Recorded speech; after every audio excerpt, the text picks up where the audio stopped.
102 વર્ષીય મંજુલાબેન હીરાલાલ પટેલનું નિધન થતા પટેલ પરિવારે કર્યું દેહદાન।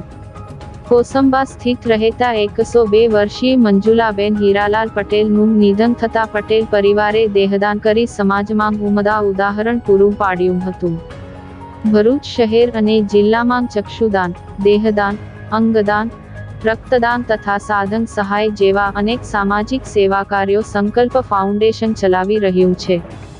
આજરોજ કોસંબા સ્થિત રહેતા 102 વર્ષીય મંજુલાબેન હીરાલાલ પટેલનું દુઃખદ નિધન થતાં તેમના પરિવાર દ્વારા સ્વર્ગસ્થ મંજુલાબેનનું દેહદાન કરવાનો નિર્ણય કર્યો અને સંકલ્પ ફાઉન્ડેશન ભરૂચના સ્થાપક સંજયભાઈ તલાટીનો સંપર્ક કર્યો હતો।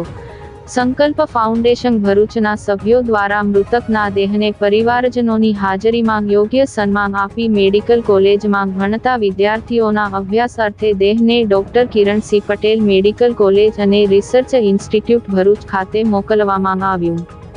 આ દેહદાનની સેવાકીય પ્રવૃત્તિમાં સંકલ્પ ફાઉન્ડેશન ભરૂચના સ્થાપક સંજય તલાટી, જતીન પ્રજાપતિ, જેપી પટેલ, ગૌતમભાઈ મહેતા, અશોકભાઈ જાદવ સાથે ભરૂચ મેડિકલ કોલેજના chief medical director doctor Mitesh Shah, કોલેજના dean doctor Jeram Parmar, medical superintendent doctor R K Bansal સહિતનાઓ દેહદાન સ્વીકારી સામાજિક સેવા કાર્યમાં મદદરૂપ બન્યા હતા।